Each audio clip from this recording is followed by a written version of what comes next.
Cepat pergi dari rumah ini, Neng, sebelum suamimu datang. Ikuti saya, akan saya tunjukkan sesuatu. Aku yang bingung mengikutinya ke dalam hutan gelap di belakang rumah. Di sanalah jantungku serasa berhenti berdetak. Ternyata rumah megah yang kutempati selama ini hanyalah sebuah.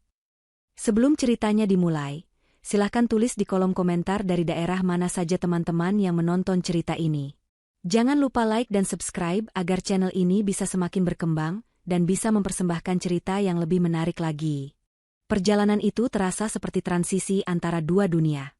Selama 3 jam meninggalkan hiruk-pikuk Jakarta, lanskap perlahan berubah. Gedung-gedung pencakar langit yang angkuh digantikan oleh hamparan sawah hijau yang menenangkan. Jalanan tol yang bising berganti menjadi jalan pedesaan yang sempit dan berkelok, dinaungi oleh pepohonan rindang. Maharani menatap semua itu dari jendela mobil, merasakan setiap kilometer membawa jiwanya lebih jauh dari kehidupan lama yang penuh tenggat waktu dan ambisi. Di sisinya, Galih menyetir dengan tenang. Senyum tak pernah lepas dari bibirnya setiap kali ia menoleh pada Maharani. Tangan kirinya senantiasa menggenggam jemari Maharani, seolah takut istrinya itu akan lenyap jika dilepaskan sedetik saja. Sebentar lagi sampai, sayang, ujar Galih lembut, suaranya memecah keheningan yang nyaman di antara mereka. Kau akan suka rumahnya. Aku jamin. Maharani tersenyum, meremas genggaman tangan suaminya. Aku sudah suka perjalanannya. Rasanya damai sekali di sini. Benar saja, tak lama kemudian Galih membelokkan mobil dari jalan utama, memasuki sebuah jalan pribadi yang terbuat dari bebatuan. Jalan itu menanjak landai, diapit oleh hutan lebat yang seolah menjadi gerbang menuju sebuah dunia tersembunyi. Dan di ujung tanjakan itu, rumah itu berdiri. Maharani menahan napas. Bangunan itu lebih megah dari yang ia bayangkan. Sebuah rumah kayu bergaya kolonial modern, dengan pilar-pilar besar, jendela-jendela kaca yang lebar, dan teras luas yang menghadap ke taman bunga yang terawat sempurna. Di belakangnya, hutan pinus menjulang tinggi, menjadi latar belakang yang dramatis sekaligus misterius. Ini rumah kita, bisik Maharani, matanya tak berkedip. Rumah kita, Galih mengoreksi dengan bangga. Ia memarkir mobil di garasi yang menyatu dengan bangunan utama. Peninggalan kakekku. Ayah dan ibu merawatnya sampai mereka tiada. Sekarang, giliran kita yang mengisi rumah ini dengan kebahagiaan. Galih turun dari mobil, membukakan pintu untuk Maharani seperti seorang pangeran. Tanpa aba-aba, ia membungkuk, mengangkat tubuh Maharani ke dalam gendongannya. Maharani memeki kaget bercampur tawa bahagia. Galih, turunkan aku. Aku bisa jalan sendiri. Tidak boleh, jawab Galih tegas namun penuh canda.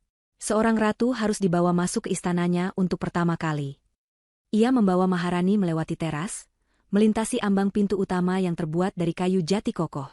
Begitu masuk, aroma kayu dan bunga lili yang samar menyambut Maharani. Interiornya sama menakjubkannya dengan eksterior. Lantai parket yang mengilap, perabotan kayu yang elegan, dan sebuah perapian besar dari batu alam di tengah ruang keluarga. Cahaya matahari sore menerobos masuk dari jendela-jendela besar, menciptakan suasana yang hangat dan lapang. Ini bukan sekadar rumah, ini adalah sebuah mimpi yang menjadi kenyataan.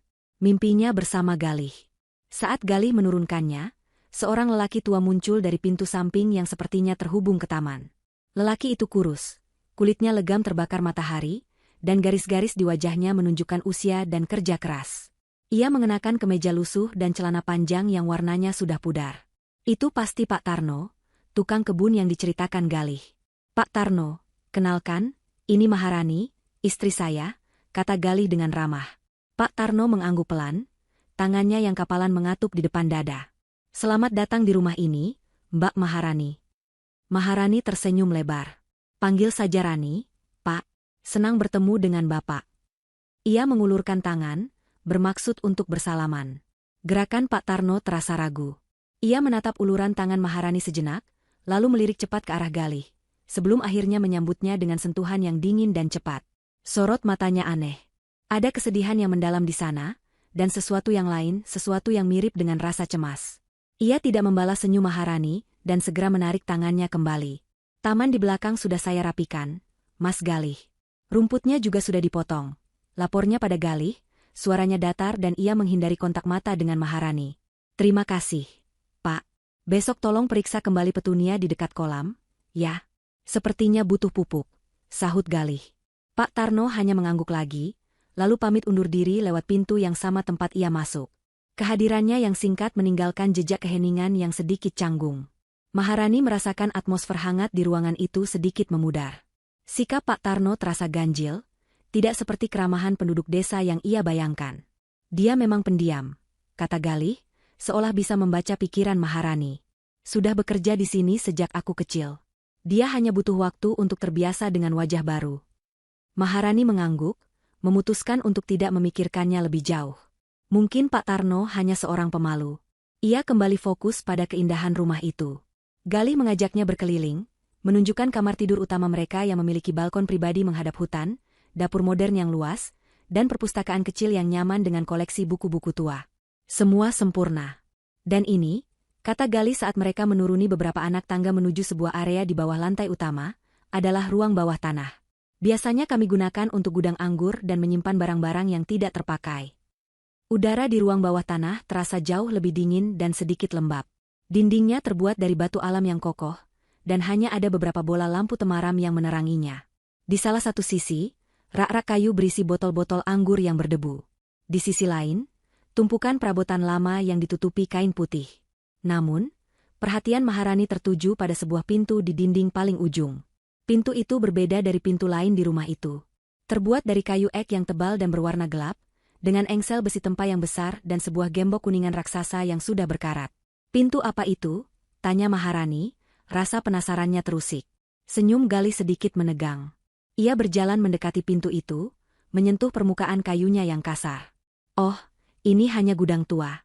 Sudah tidak pernah dibuka sejak kakek meninggal. Kuncinya pun sudah hilang entah kemana. Kenapa tidak dibuka saja? Mungkin di dalamnya ada barang antik yang berharga, usul Maharani. Galih menggeleng pelan, tatapannya menjadi serius.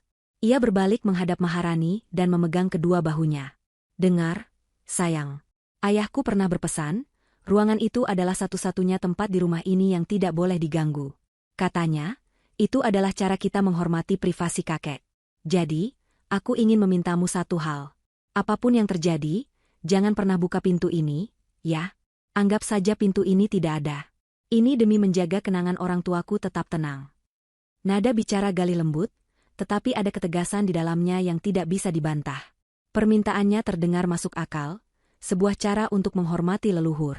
Namun, cara ia mengatakannya, tatapan matanya yang intens, dan larangan mutlak itu justru membuat pintu kayu gelap tersebut terasa semakin misterius. Sesuatu yang terlarang selalu memiliki daya tarik yang aneh.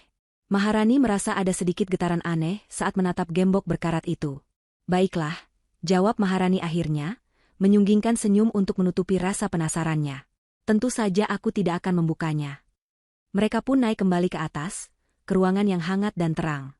Galih memeluknya dari belakang saat mereka berdiri di depan jendela ruang keluarga, menatap matahari yang mulai terbenam di balik hutan pinus. Pemandangannya begitu indah, begitu damai.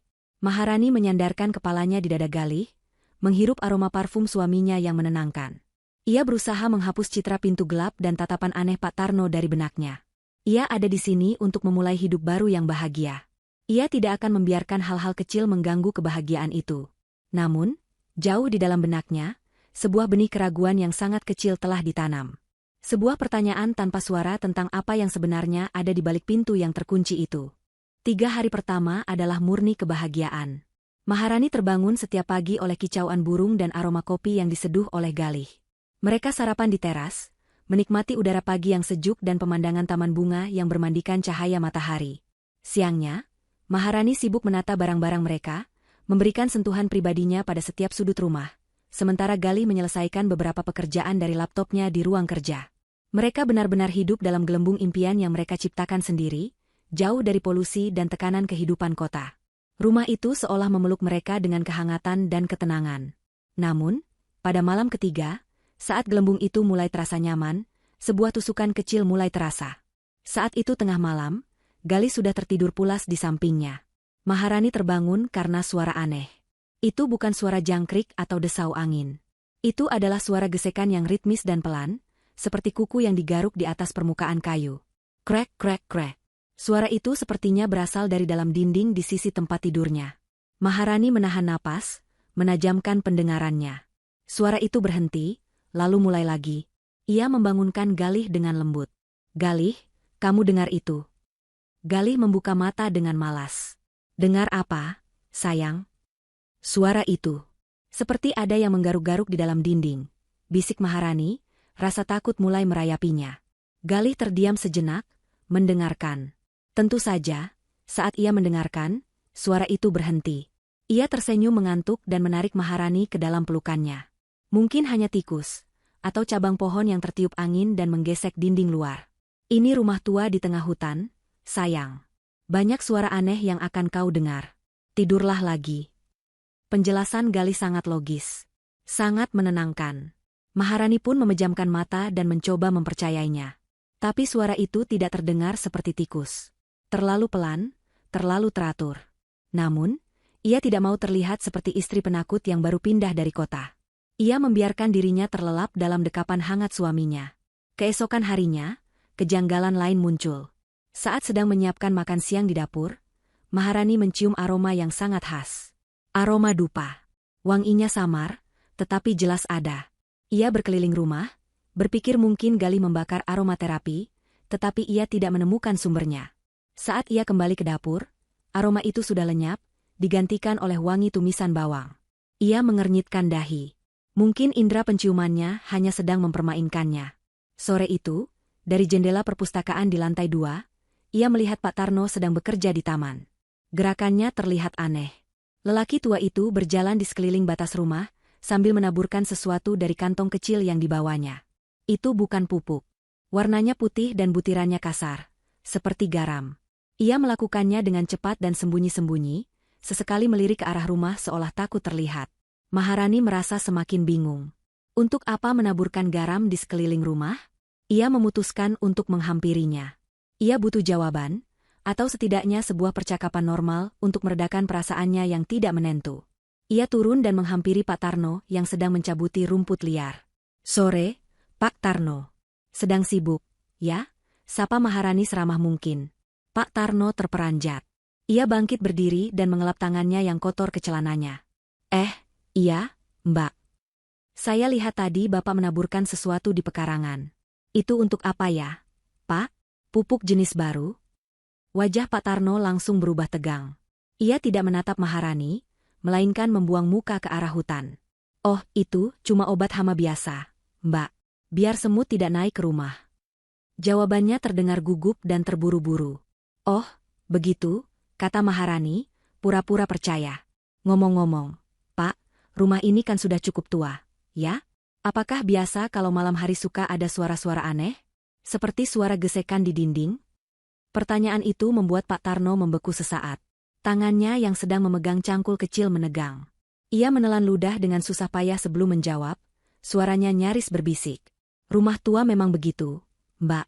Banyak ceritanya. Hanya itu yang ia katakan. Ia tidak mau mengelaborasi lebih jauh. Dengan alasan harus mengambil alat lain di gudang, ia segera pergi meninggalkan Maharani yang berdiri termangu dengan lebih banyak pertanyaan di benaknya. Puncak dari semua keanehan itu terjadi pada hari keempat. Pagi itu, Maharani ingin menanam beberapa bibit mawar yang ia bawa dari kota. Ia memilih sebuah petak tanah kosong di dekat jendela kamar tidurnya. Saat sedang menggali tanah dengan skop kecil, skopnya membentur sesuatu yang keras. Ia menyingkirkan tanah dengan tangannya, penasaran. Itu adalah sebuah benda dari logam. Ia menariknya keluar. Ternyata itu adalah sebuah gelang perak yang sudah kusam dan teroksidasi, sebagian masih berlumuran tanah. Desainnya sederhana namun cantik. Maharani membersihkannya dengan ujung bajunya. Saat itulah ia melihat ada ukiran kecil di bagian dalam gelang itu. Sebuah nama. Manda. Siapa Manda? Nama itu terasa asing. Mungkin salah satu kerabat Galih. Dengan perasaan penasaran, ia membawa gelang itu ke dalam rumah. Galih sedang duduk di ruang keluarga sambil membaca koran. Sayang, lihat deh apa yang aku temukan, kata Maharani sambil menunjukkan gelang itu. Aku menemukannya terkubur di taman. Ada ukiran nama, Manda, di dalamnya. Apa kau kenal? Reaksi Galih di luar dugaannya. Saat melihat gelang itu, senyum di wajahnya seketika lenyap. Wajahnya yang tadinya santai berubah menjadi pucat pasi. Matanya melebar karena kaget, dan ada kilat panik yang tidak bisa ia sembunyikan. Cengkeramannya pada koran mengerat hingga kertas itu berkerut. Butuh sedetik baginya untuk menguasai diri, Tetapi Maharani sudah terlanjur melihatnya. "Dari mana kau dapat ini?" tanya Galih, suaranya rendah dan tegang. "Di taman, dekat jendela kamar." "Aku sedang mau menanam mawar," jawab Maharani, bingung melihat reaksi suaminya. Galih bangkit, berjalan cepat menghampiri Maharani dan tanpa basa-basi merebut gelang itu dari tangannya. Gerakannya kasar dan tidak seperti Galih yang ia kenal. Ini cuma perhiasan tua milik ibu. Mungkin sudah lama sekali jatuhnya. Sebaiknya disimpan saja." Ia menggenggam gelang itu erat-erat, seolah benda itu adalah bukti sebuah kejahatan. "Jangan menanam apapun di area itu lagi, ya? Mungkin tanahnya kurang bagus." "Tapi, Galih, reaksimu." "Aku hanya kaget, itu saja," potong Galih cepat, berusaha tersenyum, tetapi senyumnya terlihat dipaksakan. "Melihat barang peninggalan ibu lagi membuatku teringat pada beliau." Ia kemudian berbalik dan berjalan cepat ke kamar mereka. Maharani mendengar suara laci meja yang dibuka dan ditutup dengan keras. Alasan Galih terdengar logis di permukaan, tetapi kepanikan yang terpancar dari matanya tadi terasa begitu nyata.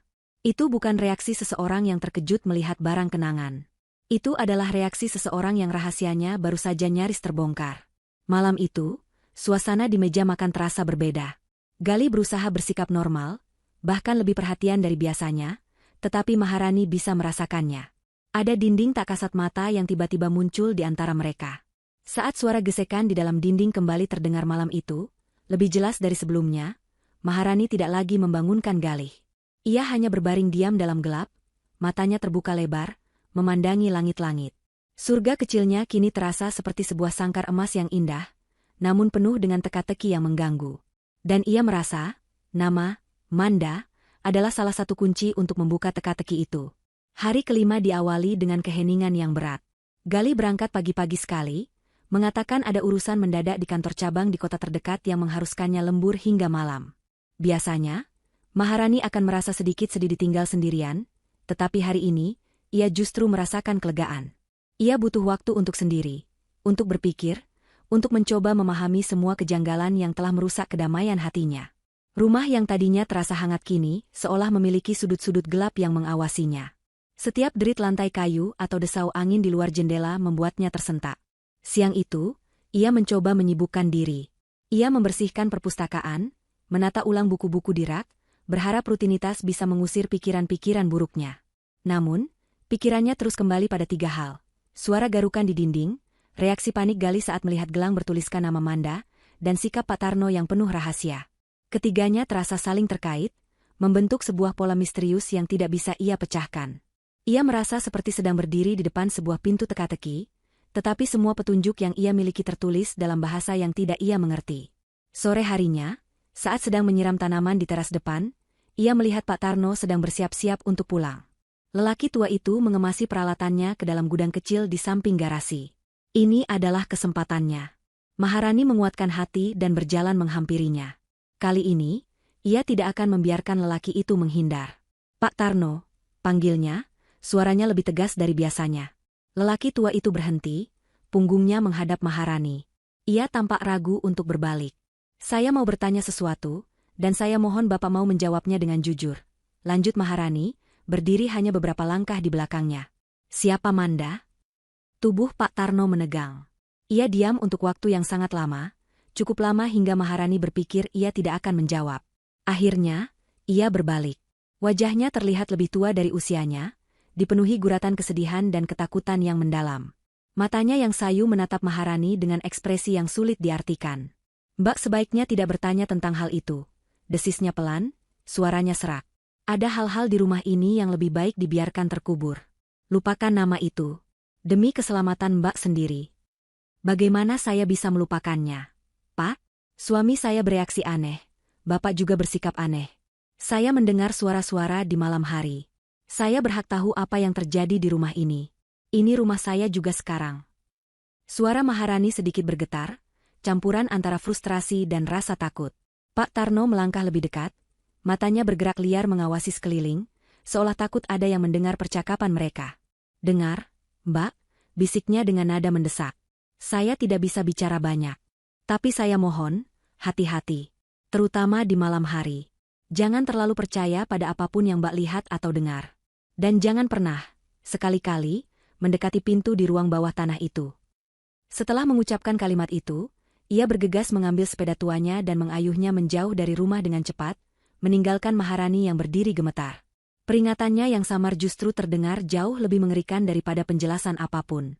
Jangan terlalu percaya. Apakah itu berarti ia tidak boleh percaya pada Galih? Suaminya sendiri? Malam pun tiba, membawa serta kegelapan yang pekat dan keheningan yang menusuk. Hujan mulai turun, awalnya hanya rintik-rintik, lalu berubah menjadi deras, diiringi oleh suara guntur yang sesekali menggelegar di kejauhan. Maharani merasa semakin terisolasi. Ia mengunci semua pintu dan jendela, menyalakan semua lampu di dalam rumah, berusaha melawan kegelapan yang terasa merayap masuk dari luar.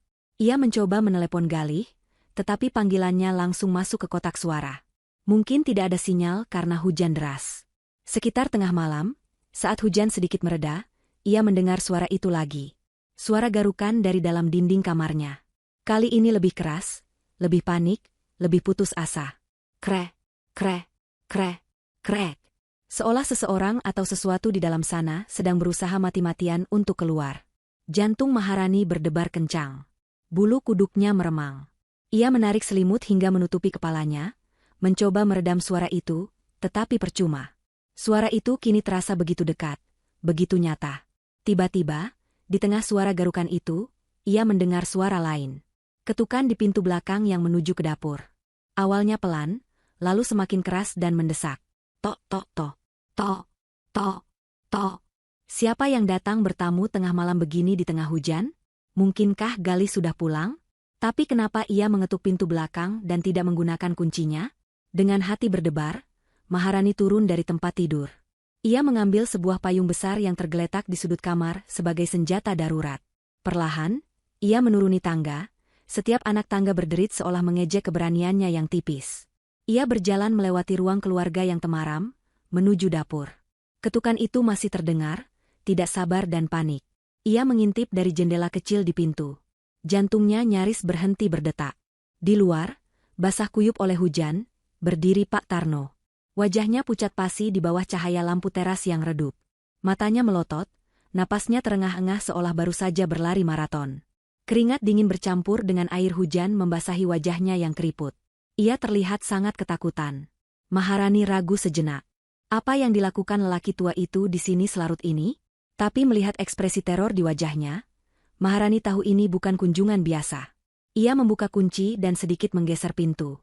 Pak Tarno, ada apa? Cepat pergi dari rumah ini, Neng, desis Pak Tarno, suaranya bergetar hebat. Ia menerobos masuk, tidak peduli air dari pakaiannya menetes di lantai dapur yang bersih. Pergi sekarang juga, sebelum suami Neng kembali. Apa maksud Bapak? Galih sedang bekerja. Dia tidak bekerja. Potong Pak Tarno cepat, matanya menatap tajam ke arah Maharani. Malam ini adalah malam yang berbahaya. Neng dalam bahaya besar. Tolong, jangan banyak bertanya dulu. Ikuti saya. Akan saya tunjukkan sesuatu yang harus Neng lihat. Sesuatu yang akan menjelaskan semuanya. Maharani bingung. Pikirannya kacau. Di satu sisi, ada suaminya yang ia cintai, Galih yang lembut dan penuh perhatian. Di sisi lain, ada lelaki tua ini, dengan teror yang begitu nyata di matanya, mengucapkan kata-kata yang terdengar seperti ramalan malapetaka. Suara garukan di dinding tadi seolah menjadi latar belakang yang mengerikan bagi adegan ini. Sesuatu yang sangat salah sedang terjadi.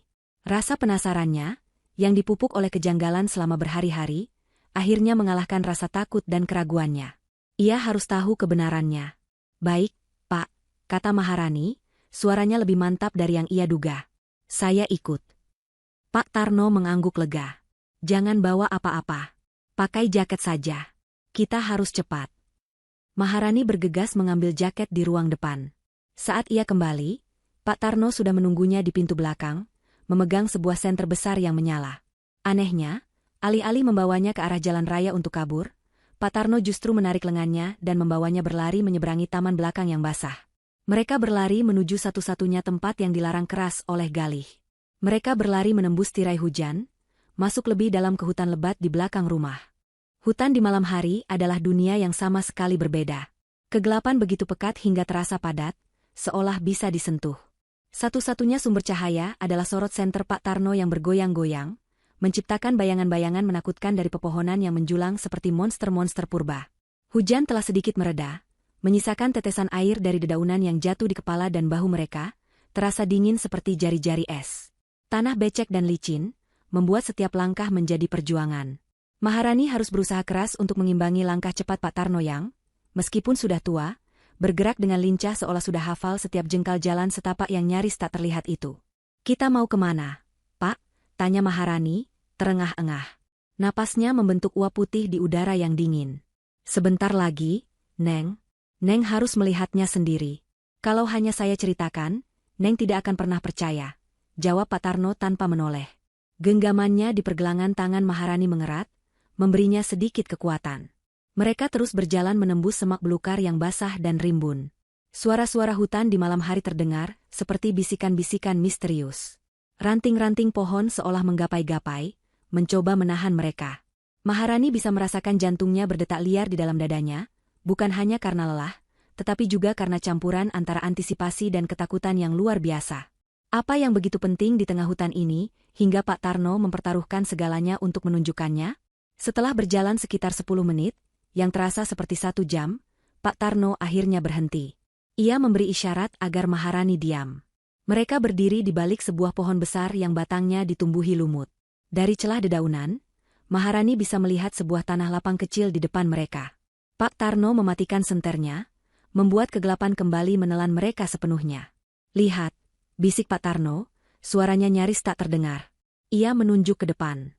Maharani mengikuti arah telunjuknya. Awalnya, matanya yang belum terbiasa dengan gelap hanya melihat siluet-siluet samar. Tapi perlahan, saat matanya beradaptasi dan dibantu oleh cahaya bulan yang sesekali menembus celah awan, bentuk itu menjadi semakin jelas. Bentuk sebuah bangunan. Sebuah rumah. Jantung Maharani terasa seperti diremas. Napasnya tercekat di tenggorokan. Itu adalah rumahnya.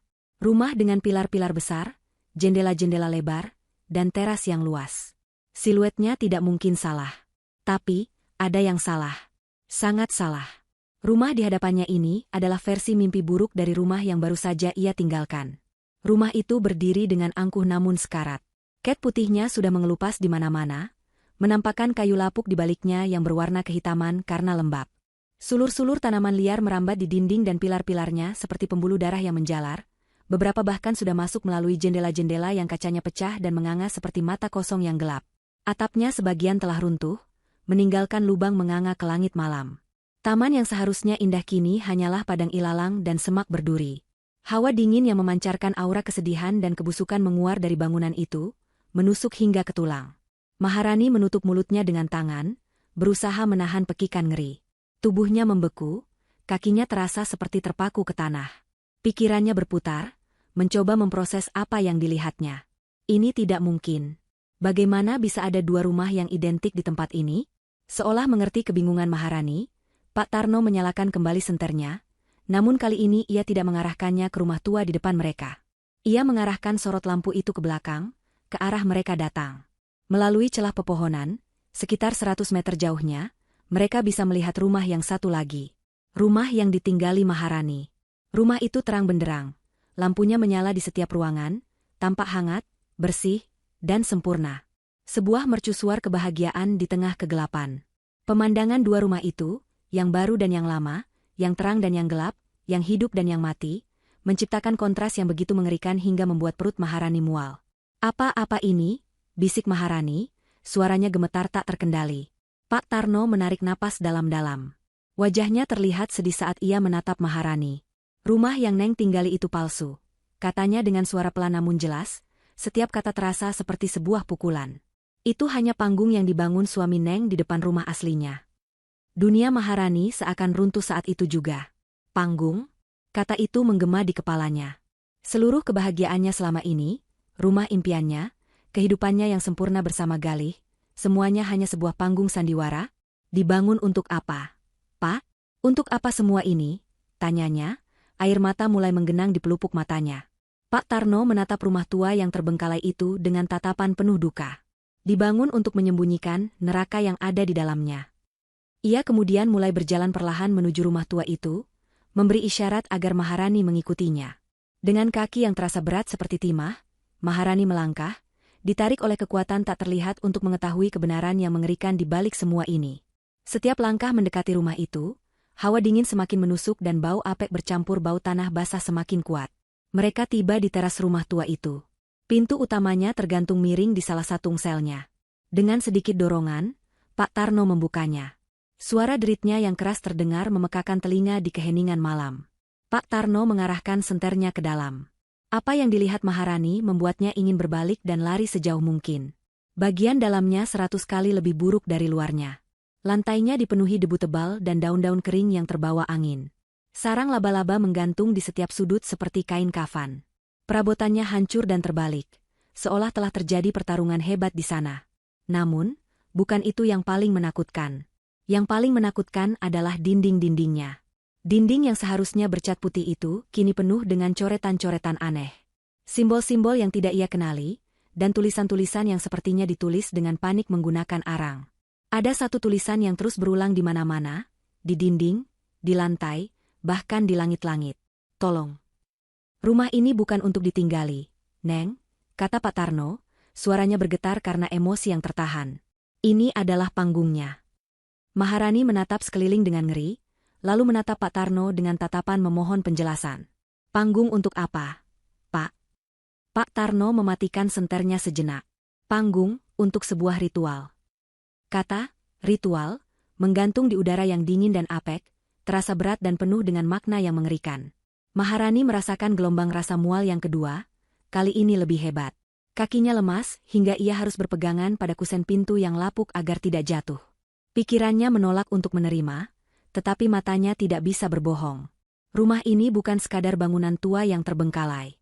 Ada energi kelam yang pekat di dalamnya, sisa-sisa dari keputusasaan dan penderitaan yang begitu besar, hingga meresap ke dalam dinding-dindingnya.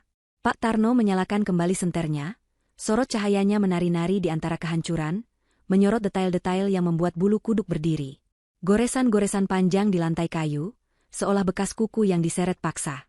Bercak-bercak gelap di dinding yang entah kenapa terlihat seperti noda darah yang sudah mengering.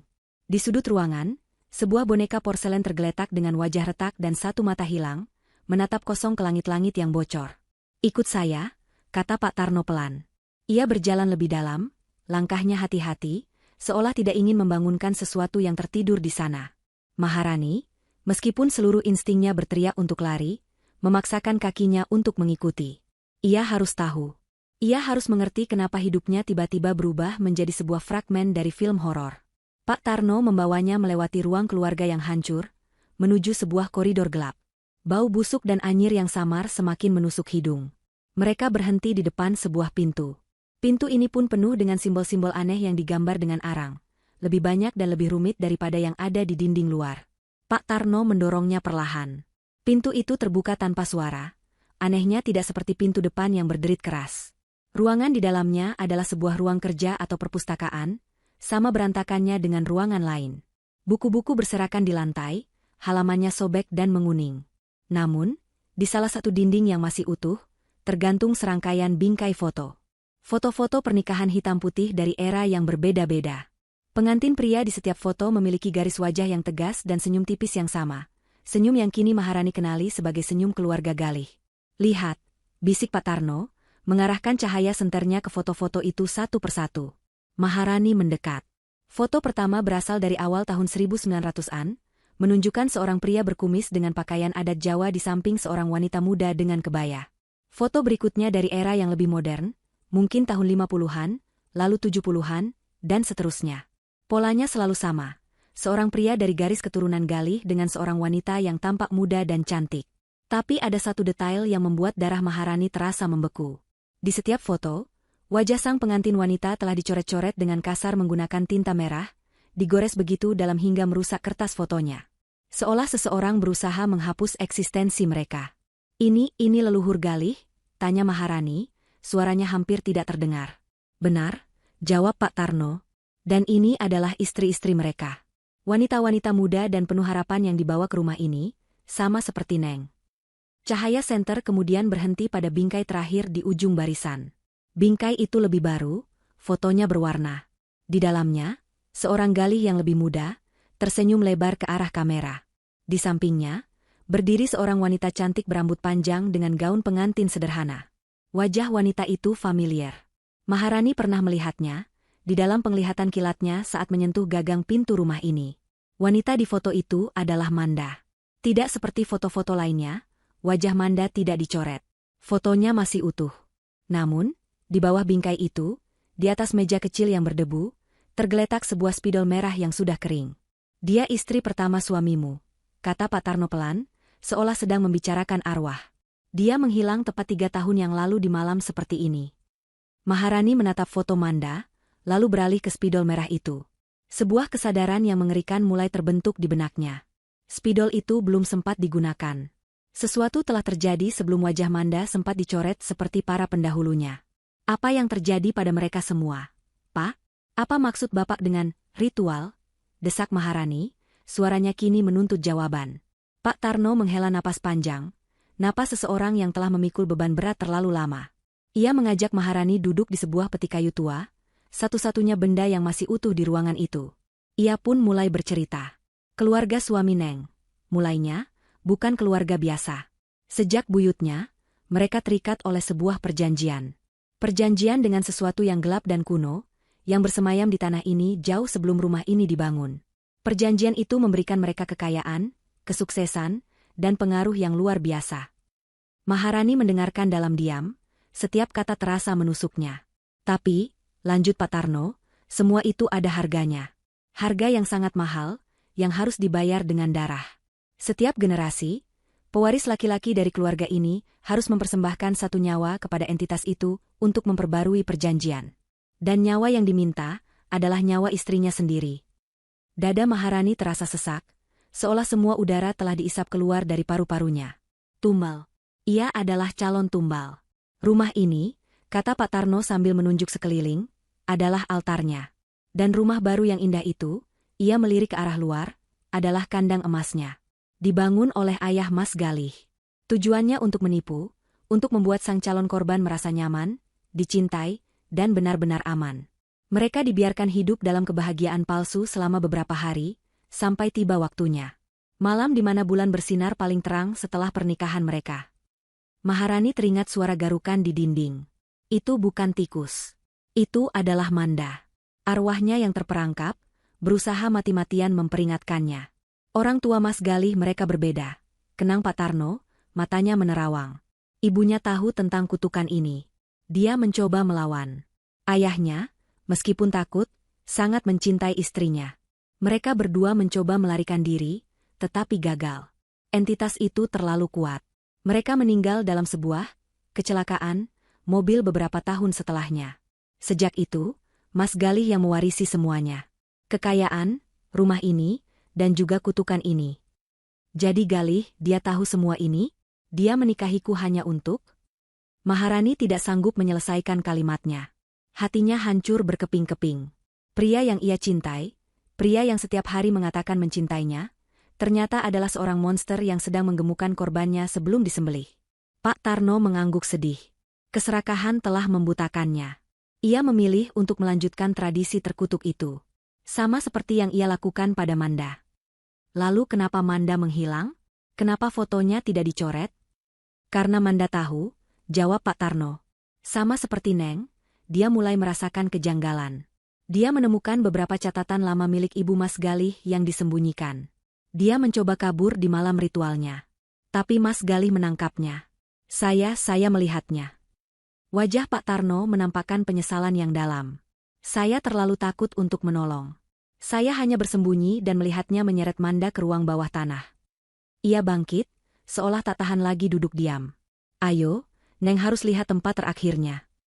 Dengan sisa-sisa kekuatan yang ia miliki, Maharani bangkit dan mengikuti Pak Tarno menuruni tangga reot menuju ruang bawah tanah rumah tua itu.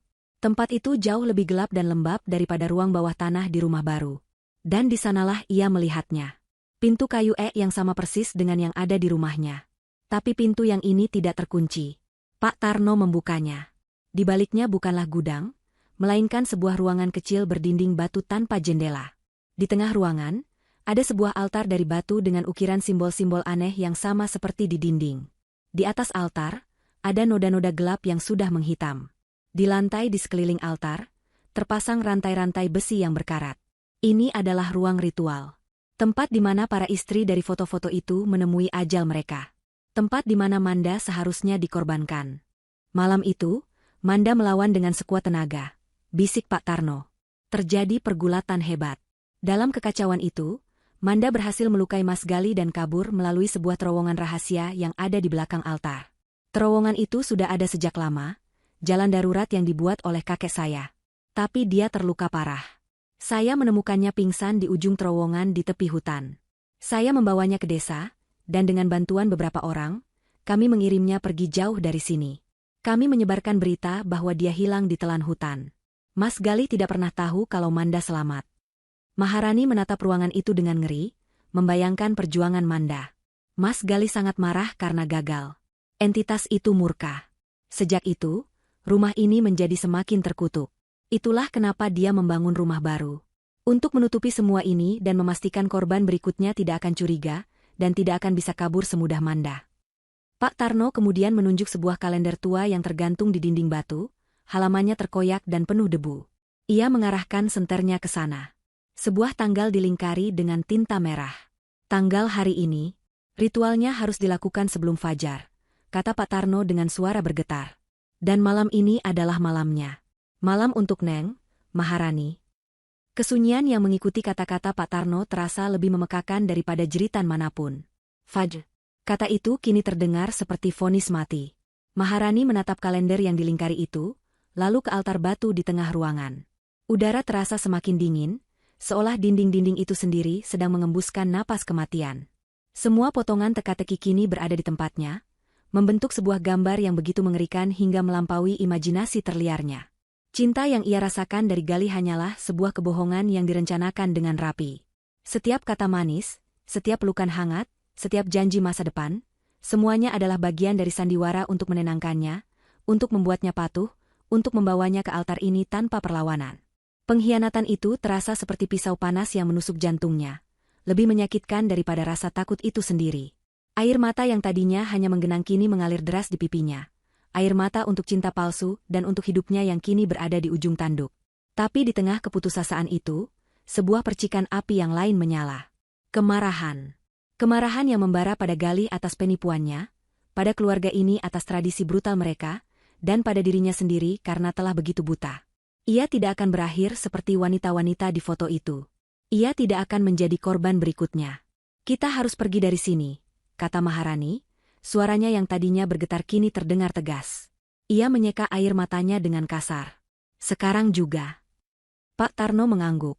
Wajahnya menunjukkan sedikit kelegaan melihat semangat perlawanan di mata Maharani. Saya punya rencana, Neng. Sejak Mas Gali membawa Neng ke sini, saya sudah bersiap jika hal terburuk terjadi. Saya tidak akan mengulangi kesalahan saya saat malam Manda. Ia membawa Maharani keluar dari ruang ritual yang menyesakan itu, kembali ke ruang kerja yang berantakan. Ia menyingkirkan sebuah lemari buku yang berat dari dinding, menampakkan sebuah lubang tersembunyi yang ditutupi papan kayu longgar. Ini terowongan yang sama dengan yang digunakan Manda, jelasnya sambil menyingkirkan papan itu. Sebuah lubang gelap dan sempit menganga di depan mereka, mengeluarkan aroma tanah yang lembab. Ini akan membawa kita keluar ke tepi hutan, cukup jauh dari rumah ini. Tapi apa, Pak? Desak Maharani. Terowongan ini sudah sangat tua dan tidak terawat. Beberapa bagiannya mungkin sudah rapuh dan bisa runtuh. Kita harus sangat berhati-hati, katanya dengan serius. Dan masalah kedua, kita tidak bisa lari begitu saja. Mas Galih akan mencari kita. Dia tahu semua jalan di hutan ini. Tanpa mobil dan alat komunikasi, kita tidak akan bisa pergi jauh sebelum dia menemukan kita. Maharani langsung mengerti. Kunci mobilnya, dompet, dan ponselnya tertinggal di neraka versi sempurna. Di rumah panggung. Kita harus kembali ke sana, kata Maharani, sebuah keputusan yang terdengar gila bahkan di telinganya sendiri. Neng, itu terlalu berbahaya, sergah Pak Tarno. Mas Gali bisa kembali kapan saja. Justru karena itu kita harus cepat, Pak, balas Maharani, otaknya kini bekerja dengan cepat, didorong oleh adrenalin. Dia tidak akan menyangka kita akan kembali ke sana. Dia pasti berpikir kita akan langsung lari melalui hutan. Ini satu-satunya kesempatan kita. Ambil barang-barang itu, lalu kita lari lewat terowongan ini dan langsung menuju mobil. Kita tidak akan berhenti sampai kita tiba di kantor polisi pertama yang kita temukan. Rencana itu nekat dan penuh risiko, tetapi itu adalah satu-satunya rencana yang mereka miliki. Pak Tarno menatap Maharani sejenak, melihat keteguhan hati di matanya, dan akhirnya mengangguk setuju. Baiklah. Tapi kita harus bergerak seperti bayangan. Jangan menyalakan lampu, jangan membuat suara. Ambil yang perlu, dan langsung keluar. Mereka berdua merayap keluar dari rumah tua yang membusuk itu, kembali ke dalam hutan yang gelap. Kali ini, perasaan mereka berbeda. Bukan lagi sebagai korban yang kebingungan, tetapi sebagai buronan yang berpacu dengan waktu. Setiap ranting yang patah di bawah kaki mereka terdengar seperti ledakan. Setiap embusan angin terdengar seperti bisikan pengejar. Mereka tiba di batas antara hutan dan taman belakang rumah baru. Rumah itu masih terang benderang, tampak begitu damai dan normal dari luar, sebuah fasad yang sempurna untuk kebusukan di dalamnya. Mereka bersembunyi di balik barisan semak-semak, mengamati. Tidak ada tanda-tanda mobil galih. Tidak ada gerakan di dalam rumah. Saya akan masuk lewat pintu belakang dapur yang tadi kita tinggalkan sedikit terbuka, bisik Maharani. Ponsel dan dompet saya ada di tas di atas meja makan. Kunci mobil ada di gantungan dekat pintu depan. Bapak tunggu di sini dan awasi keadaan. Pak Tarno ingin membantah, ingin ia yang masuk, tetapi ia tahu Maharani lebih tahu letak barang-barangnya. Hati-hati, Neng. Jika ada tanda-tanda Mas Gali datang, saya akan memberi isyarat seperti suara burung hantu 3 kali. Kalau Neng dengar itu, jangan pedulikan barang-barang itu lagi, langsung lari ke sini. Maharani mengangguk. Dengan jantung yang berdebar di tenggorokan, ia menarik napas dalam-dalam dan mulai bergerak. Ia berlari menyeberangi halaman rumput yang terbuka, merasa seperti target yang sangat mudah terlihat. Setiap detik terasa seperti selamanya. Ia berhasil mencapai pintu belakang dan menyelip masuk ke dalam dapur yang sunyi. Di dalam, suasana terasa sangat aneh. Semua barang berada di tempatnya, piring kotor sisa sarapannya bahkan masih ada di wastafel. Kontras antara kenangan bahagianya di ruangan ini beberapa jam yang lalu dengan kenyataan mengerikan yang baru saja ia pelajari membuatnya merasa pusing. Ia bergerak cepat ke ruang makan. Benar saja, tasnya tergeletak di atas meja. Ia meraih ponsel dan dompetnya, memasukkannya ke dalam saku jaket. Satu lagi, kunci mobil. Ia berjalan mengendap-endap menuju ruang depan. Ia bisa melihat gantungan kunci itu di dinding dekat pintu utama. Hanya beberapa meter lagi. Saat itulah, saat tangannya hampir menggapai kunci itu, indranya menangkap sesuatu. Sebuah suara. Suara yang tidak berasal dari luar. Suara deru mesin mobil yang mendekat dengan cepat di jalan pribadi menuju rumah. Jantung Maharani serasa berhenti berdetak. Ia melompat panik, meraih kunci mobil dari gantungan. Pada saat yang sama, sepasang lampu mobil yang terang menyorot masuk melalui jendela ruang keluarga, menyapu seluruh ruangan dengan cahayanya yang menyilaukan. Gali sudah pulang. Jauh lebih awal dari yang diperkirakan. Cahaya lampu mobil yang menyilaukan itu terasa seperti tatapan mata raksasa yang memaku Maharani di tempatnya. Untuk sepersekian detik yang terasa abadi, ia membeku, tangannya yang gemetar mencengkeram kunci mobil dengan erat. Suara mesin mobil yang dimatikan, diikuti oleh bunyi pintu mobil yang dibanting menutup, adalah genderang perang yang menandai dimulainya perburuan. Ia tidak punya waktu. Ia tidak bisa lari ke pintu belakang. Halaman rumput yang terbuka akan membuatnya menjadi sasaran empuk. Pintu depan adalah jalan buntu, Galih ada di sana. Panik memompa adrenalin ke seluruh tubuhnya. Ia harus bersembunyi. Sekarang juga. Matanya bergerak liar, memindai ruangan. Di bawah tangga yang menuju ke lantai 2, ada sebuah lemari mantel yang tinggi. Tanpa berpikir 2 kali, ia berlari ke sana, menarik pintunya yang sedikit berderit, dan menyelip masuk ke dalam. Ia menarik pintu itu hingga tertutup rapat, meninggalkan celah setipis rambut untuk mengintip. Di dalamnya gelap, sesak, dan berbau kapur barus. Ia bisa mendengar detak jantungnya sendiri bergemuruh di telinga, begitu keras hingga ia takut Gali bisa mendengarnya. Terdengar suara kunci dimasukkan ke lubang pintu, lalu pintu utama terbuka. Sosok Gali muncul di ambang pintu, siluetnya tampak besar dan mengancam dengan latar belakang malam yang gelap. Ia melangkah masuk dan menutup pintu di belakangnya. Keheningan menyelimuti rumah. Maharani menahan napas, setiap otot di tubuhnya menegang. "Rani? Sayang, aku pulang," panggil Galih. Suaranya terdengar normal, sama seperti suara lembut yang biasa Maharani dengar. Tapi di keheningan rumah yang kosong, suara itu terdengar ganjil, sebuah nada palsu dalam sebuah opera yang mengerikan. Ia pasti sudah melihat mobilnya tidak ada di garasi. Panggilan itu adalah sebuah pancingan. Maharani tidak menjawab. Ia hanya diam, berdoa di dalam lemari yang pengap itu. Terdengar langkah kaki Galih di lantai parket. Pelan, terukur, tidak terburu-buru. Langkah kaki seorang predator yang tahu mangsanya terpojok. Ia berjalan ke ruang makan. Maharani bisa melihatnya dari celah pintu lemari. Ia melihat tas tangan Maharani yang masih tergeletak di atas meja. Galih berhenti, menatap tas itu sejenak.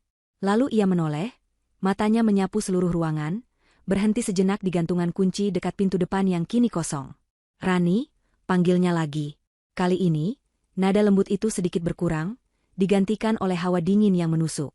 "Kau di mana, sayang? Kenapa rumah gelap sekali?" Ia menyalakan saklar lampu di ruang depan.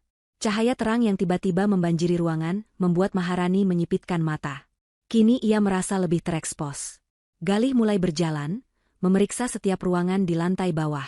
Ia masuk ke dapur, lalu ke ruang keluarga. Setiap kali ia bergerak, Maharani merasa seolah lantai di bawahnya ikut bergetar. Ia bisa mendengar suara laci dibuka dan ditutup, lalu pintu kulkas. Seolah-olah ia sedang benar-benar mencari istrinya yang mungkin sedang menyiapkan kejutan makan malam. Sebuah sandiwara yang dimainkannya seorang diri. Langkah kakinya kemudian berhenti tepat di depan lemari tempat Maharani bersembunyi. Jantung Maharani serasa berhenti berdetak. Ini adalah akhir baginya. Ia memejamkan mata, menunggu pintu lemari ditarik terbuka. Ia bisa merasakan kehadiran Galih di luar, hanya beberapa senti dipisahkan oleh selembar papan kayu tipis. Detik-detik berlalu seperti jam. Tiba-tiba, ia mendengar suara yang menyelamatkannya. Suara burung hantu, 3 kali. Hu, hu, hu. Itu adalah isyarat dari Pak Tarno. Lelaki tua itu pasti melihat Galih datang dan mencoba memperingatkannya, meskipun sudah terlambat. Suara burung hantu itu rupanya juga menarik perhatian Galih. Langkah kakinya menjauh dari lemari, menuju jendela di ruang keluarga. "Burung hantu sialan," gumamnya, suaranya kini sama sekali tidak terdengar ramah. Ini adalah kesempatan bagi Maharani. Saat Galih membelakanginya, ia bisa mencoba lari ke lantai 2. Di sana lebih banyak tempat untuk bersembunyi. Tapi risikonya sangat besar. Lantai kayu tua itu pasti akan berderit. Galih berbalik dari jendela. "Baiklah. Kau mau main petak umpet, HM?" katanya pada keheningan. "Aku suka permainan ini." Ia mulai menaiki tangga. Satu persatu. Suara langkahnya menggema di seluruh rumah. Maharani tahu waktunya hampir habis. Saat Galih sudah di lantai 2, ia tidak akan punya jalan keluar. Ia harus bergerak sekarang. Begitu Galih menghilang di puncak tangga, Maharani mendorong pintu lemari dengan sangat perlahan, berusaha tidak menimbulkan suara. Ia keluar dari persembunyiannya, kakinya terasa kaku. Ia tidak berani berlari ke pintu belakang. Sebagai gantinya, ia mengendap-endap ke arah dapur, berpikir mungkin ada jendela yang bisa ia buka. Saat ia sampai di ambang pintu dapur, ia mendengar suara dari lantai atas. Suara pintu kamar mereka dibuka dengan keras. "Aku tahu kau di suatu tempat, Rani," teriak Galih. Suaranya kini berubah menjadi geraman dingin penuh amarah. Topengnya sudah mulai lepas. Maharani masuk ke dapur, mencari jalan keluar. Jendela di atas wastafel terlalu tinggi dan memiliki teralis. Pintu belakang, ia menatap pintu itu dengan ragu. Saat itulah ia melihatnya. Di atas meja dapur, tergeletak sebuah pisau daging yang besar dan berat, yang tadi siang ia gunakan untuk memotong ayam. Tanpa berpikir, ia menyambarnya. Gagangnya terasa dingin dan kokoh di tangannya yang gemetar. Ini bukan lagi tentang lari. Ini tentang melawan. Tiba-tiba, terdengar suara gaduh dari luar, diikuti oleh teriakan. "Lari, Neng! Lari!" Itu suara Pak Tarno. Lelaki tua itu pasti mencoba menciptakan pengalih perhatian. Terdengar suara pintu pagar samping didobrak, lalu suara langkah kaki yang berlari menjauh. "Orang tua sialan," raung Galih dari lantai atas. Suara langkah kakinya yang berat terdengar berlari menuruni tangga dengan cepat. Ia tidak lagi bermain-main. Ia tahu ada yang tidak beres. Maharani panik. Ia tidak punya tempat untuk lari.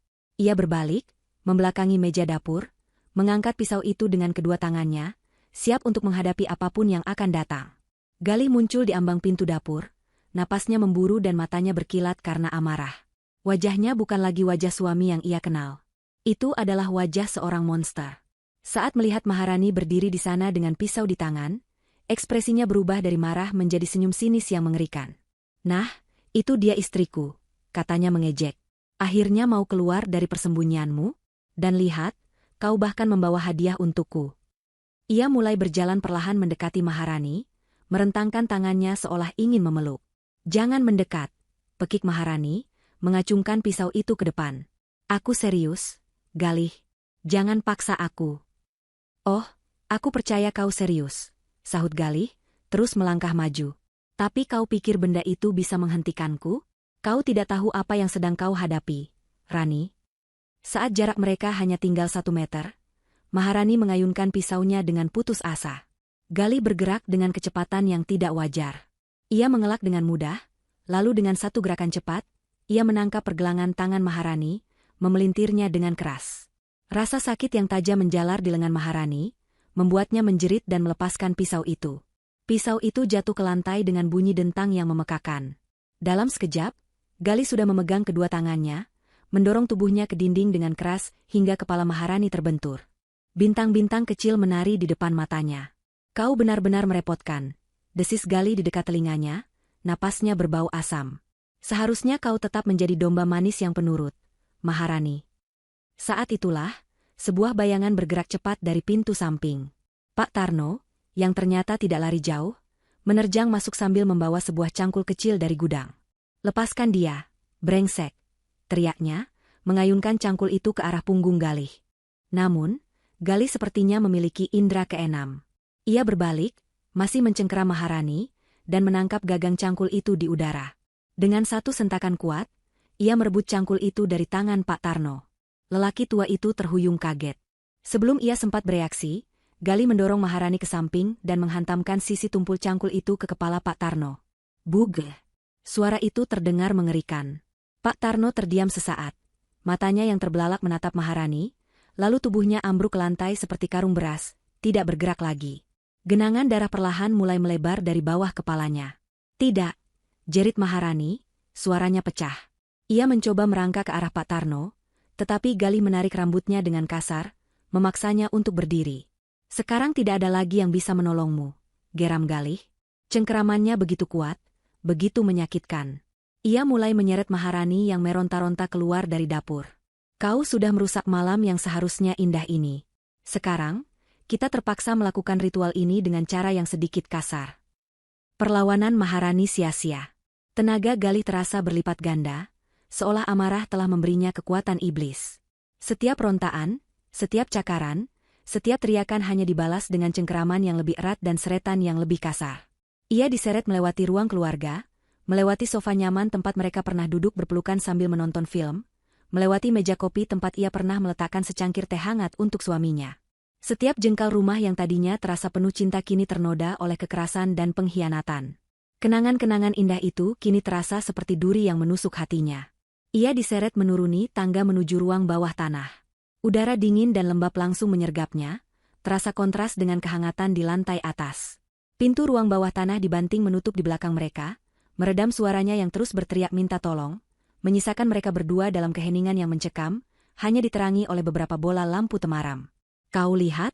Kau tidak punya jalan keluar, kata Galih, napasnya terengah-engah di leher Maharani. Kau seharusnya menerima takdirmu dengan anggun, seperti para pendahulumu. Tapi kau memilih jalan yang sulit. Maharani terus meronta. Ia menendang tulang kering Galih sekuat tenaga.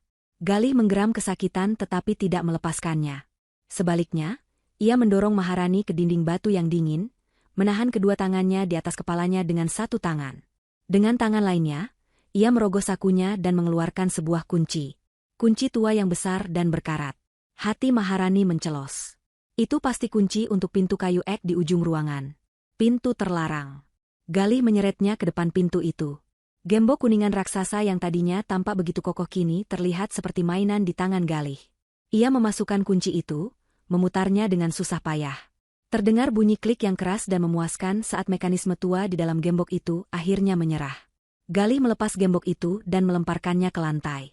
Bunyi logam yang beradu dengan batu menggema di ruangan yang sunyi. Dengan satu tarikan kuat, Galih membuka pintu kayu ek yang berat itu. Pintu itu berderit memilukan, seolah ikut merasakan sakit. Hembusan udara yang keluar dari baliknya terasa lebih dingin, membawa serta bau busuk yang samar, bau kematian dan pembusukan. Maharani melirik ke dalam. Di baliknya bukanlah gudang seperti yang ia duga, melainkan sebuah lorong gelap yang sempit dan menurun. Dindingnya terbuat dari tanah dan batu yang kasar. "Selamat datang di gerbangnya, sayang," bisik Galih sinis.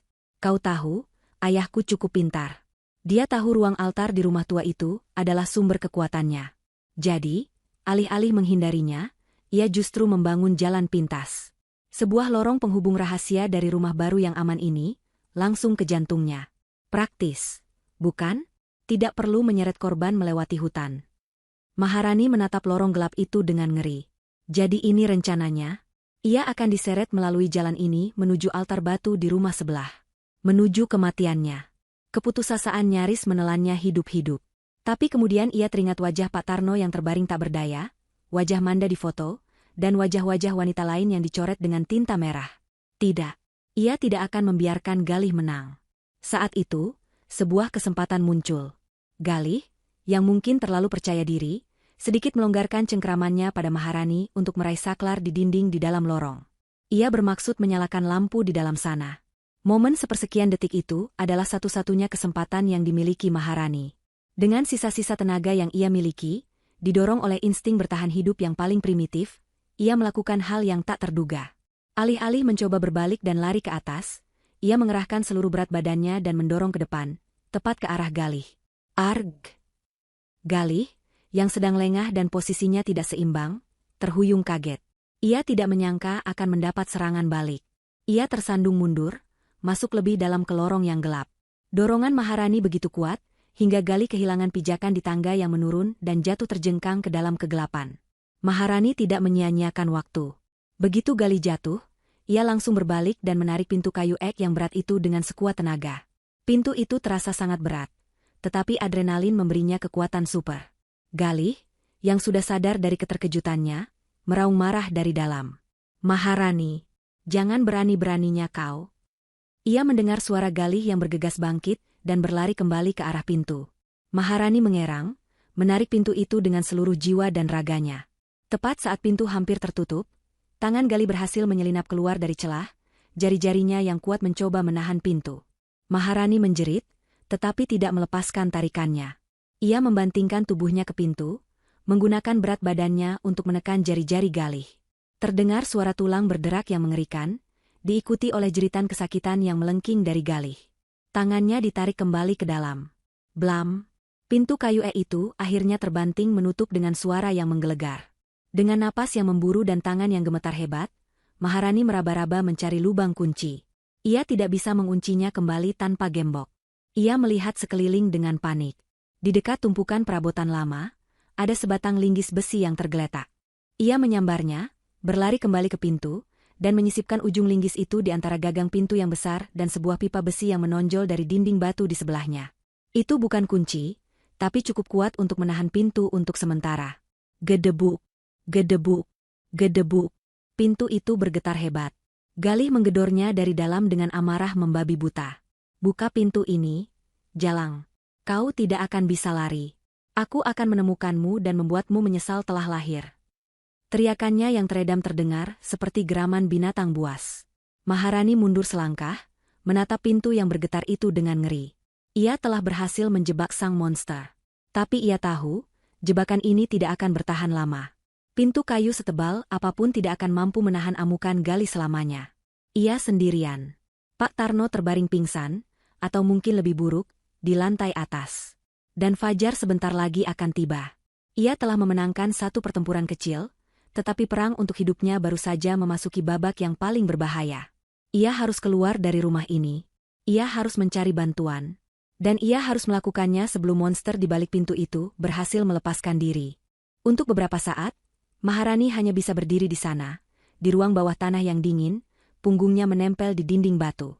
Seluruh tubuhnya gemetar hebat, bukan lagi karena takut, melainkan karena sisa-sisa adrenalin yang membanjiri sistemnya. Satu-satunya suara adalah napasnya yang terengah-engah dan suara gedoran panik Galih dari balik pintu kayu ek yang tebal itu. Pintu itu bergetar hebat di bawah setiap pukulan, dan linggis yang menahannya berderit di bawah tekanan. Ia tahu, penyangga darurat itu tidak akan bertahan lama. Pikiran pertamanya adalah Pak Tarno. Maharani memaksa kakinya yang terasa seperti jeli untuk bergerak.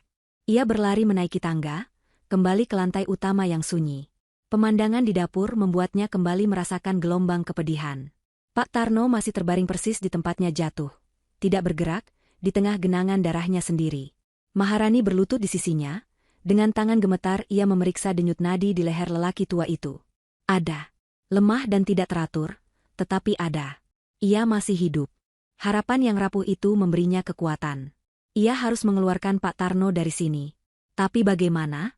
Ia tidak mungkin bisa mengangkat tubuh lelaki tua itu sendirian. Menelepon ambulans? Pikiran itu melintas, tetapi langsung ia tepis.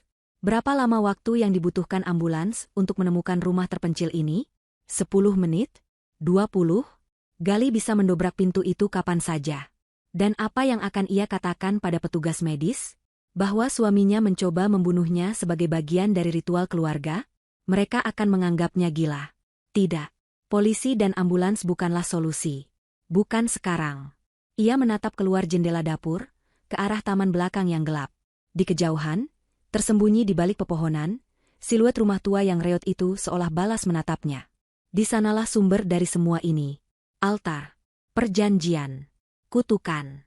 Sebuah kesadaran dingin merayap di benaknya. Lari saja tidak akan cukup. Galih, atau apapun entitas yang merasukinya, tidak akan pernah berhenti mencarinya. Selama rumah tua itu masih berdiri, selama altar itu masih ada, kutukan itu akan terus hidup. Ia tidak hanya harus menyelamatkan dirinya sendiri, ia harus memusnahkan akarnya. Menghancurkan sarangnya. Sebuah ide yang gila, nekat, dan sangat berbahaya terbentuk di benaknya. Api. Api adalah pembersih. Api adalah pemusnah. Ia tidak akan lari dari neraka ini. Ia akan membakarnya hingga menjadi abu. Keputusan itu terasa seperti sengatan listrik yang meluruskan kembali tulang punggungnya. Tidak ada lagi keraguan. Tidak ada lagi rasa takut. Yang tersisa hanyalah tekad yang dingin membara. Ia tahu apa yang harus ia cari. Di gudang perkakas di samping garasi, tempat Pak Tarno menyimpan peralatannya. Ia pernah melihatnya saat mencari pot bunga. Beberapa jeriken merah berisi bensin untuk mesin pemotong rumput. Setiap detik sangat berharga. Suara gedoran dari ruang bawah tanah terdengar semakin keras, semakin marah. Maharani berlari keluar melalui pintu belakang, melintasi taman, menuju gudang. Udara malam yang dingin terasa tajam di paru-parunya. Ia berhasil membuka pintu gudang yang tidak terkunci. Benar saja, 3 jeriken bensin tergeletak di sudut. Berat, tetapi ia bisa membawanya. Ia mengambil 2 jeriken terbesar, 1 di setiap tangan, dan sebotol minyak tanah untuk lampu badai sebagai tambahan. Membawa beban berat itu, ia tidak kembali ke rumah baru. Ia berjalan lurus ke arah hutan, menuju sumber dari segala mimpi buruknya. Langkahnya mantap, tidak lagi ragu-ragu. Memasuki halaman rumah tua itu terasa seperti melintasi sebuah tabir tak kasat mata. Udaranya terasa lebih berat, dan keheningan di sini terasa hidup, seolah sedang mengawasinya. Ia tidak membuang waktu. Ia membuka tutup jeriken pertama, dan mulai menyiramkan bensin ke seluruh pondasi kayu yang lapuk. Ia menyiramkannya ke pilar-pilar teras, ke dinding-dinding yang ditumbuhi sulur liar, membiarkan cairan yang mudah terbakar itu meresap ke dalam kayu yang kering kerontang. Ia bergerak mengelilingi rumah, menciptakan sebuah lingkaran api yang tak terhindarkan. Tapi itu tidak cukup. Ia harus menghancurkan jantungnya. Dengan sisa bensin di jeriken kedua dan sebotol minyak tanah di tangan, ia melangkah masuk ke dalam rumah terkutuk itu. Di dalam, ia mulai menyiram semuanya. Ruang keluarga yang hancur, koridor yang gelap, dan terutama, ruang kerja tempat foto-foto terkutuk itu digantung. Ia menyiramkan minyak tanah ke setiap bingkai foto, ke setiap wajah istri yang telah dicoret, seolah sedang membasuh penderitaan mereka dengan janji pembalasan. Terakhir, ia menuruni tangga menuju ruang bawah tanah, menuju ruang altar. Ia menuangkan sisa bensin terakhir ke atas altar batu, ke rantai-rantai di lantai, memastikan tidak ada 1 senti pun dari tempat terkutuk itu yang akan selamat dari api. Saat ia selesai, seluruh rumah tua itu telah basah oleh bahan bakar, aromanya yang tajam memenuhi udara. Ia merogoh sakunya, tangannya menemukan sebuah kotak korek api yang selalu ia bawa di dalam tasnya, sebuah kebiasaan lama. Tepat saat ia hendak menyalakan korek pertama, sebuah suara yang memekakan telinga terdengar dari arah rumah baru. Bukan lagi suara gedoran, melainkan suara kayu yang patah dan hancur. Diikuti oleh raungan kemenangan yang buas. Galih telah bebas. Maharani tidak menunggu. Ia tahu ia hanya punya beberapa detik. Ia menyalakan sebatang korek api. Apinya menari-nari di ujung jarinya, tampak kecil dan rapuh di tengah kegelapan yang pekat. Maharani. Suara itu datang dari belakangnya. Begitu dekat. Ia berbalik. Galih berdiri di ambang pintu ruang bawah tanah. Bukan pintu yang ia kunci, melainkan pintu lain yang terhubung dengan lorong rahasia. Ia berhasil mendobraknya dari dalam. Wajahnya adalah topeng amarah dan kebencian murni. Pakaiannya robek, wajah dan lengannya penuh goresan dan serpihan kayu. Matanya berkilat merah dalam kegelapan. Ia melihat Maharani, melihat jeriken kosong di kakinya, dan korek api yang menyala di tangannya. Ia mengerti. Dengan raungan yang tidak lagi terdengar seperti suara manusia, ia menerjang maju. Tapi ia terlambat. Tepat saat jari-jari Galih hampir menggapai lengannya, Maharani melemparkan korek api yang menyala itu ke lantai yang telah basah oleh bensin. Hasilnya tidak seperti api biasa. Itu adalah sebuah ledakan. Api tidak merambat, ia meledak menjadi hidup. Dengan suara raungan yang menyaingi raungan Galih, dinding api langsung membubung tinggi, melahap semuanya dalam sekejap. Ruangan itu berubah menjadi neraka dalam sepersekian detik. Api menjalar dengan kecepatan yang tidak wajar, seolah memiliki kehendak sendiri, melesat melalui koridor dan ruangan yang telah dibasahi bensin. Galih menjerit, bukan lagi karena amarah, tetapi karena teror dan rasa sakit saat api menyambar kakinya. Ia terperangkap di dalam. Maharani sudah berlari keluar begitu ia melemparkan korek itu. Ia berhasil mencapai teras depan tepat saat seluruh rumah itu dilalap api. Panasnya begitu hebat hingga ia bisa merasakannya membakar kulitnya dari jarak beberapa meter. Api itu tidak berhenti di situ. Seolah-olah kejahatan yang telah dimusnahkan itu ingin membawa serta fasadnya yang indah. Lidah-lidah api yang lapar melompat dari atap rumah tua yang runtuh, menyeberangi taman, dan menyambar atap rumah baru. Rumah panggung itu pun mulai terbakar. Maharani berdiri tertegun di tepi hutan, menyaksikan kedua rumah itu terbakar bersamaan. Di tengah suara gemertak kayu dan raungan api, ia bisa mendengar satu suara terakhir. Jeritan panjang Galih yang penuh penderitaan, yang perlahan-lahan lenyap ditelan oleh suara api penyuciannya sendiri. Api melukis langit malam dengan warna oranye dan merah yang mengerikan. Panasnya terasa hingga ke tepi hutan tempat Maharani berdiri terhuyung-huyung. Asap tebal membubung tinggi, membawa serta abu dari 100 tahun kebohongan, keserakahan, dan penderitaan. Jeritan Galih telah lama hilang, digantikan oleh simfoni kehancuran yang dahsyat. Maharani menyaksikan kedua rumah itu, panggung dan altar, menjadi satu tumpukan api raksasa, sebuah monumen yang terbakar untuk sebuah kutukan yang akhirnya telah berakhir. Namun, tidak ada waktu untuk terpaku. Pak Tarno. Dengan sisa tenaga terakhir, Maharani berbalik dan berlari kembali ke rumah baru, yang kini bagian belakangnya juga sudah mulai dilalap api. Asap hitam yang menyesakkan mengepul dari dapur. Tanpa ragu, ia menahan napas dan masuk ke dalam. Panasnya menyengat. Ia menemukan Pak Tarno masih terbaring di tempat yang sama, untungnya api belum mencapai bagian dapur itu. Ia tidak mungkin bisa menggendongnya. Dengan susah payah, Maharani menarik tubuh lemas Pak Tarno, menyeretnya di lantai, menjauhi api yang semakin mendekat.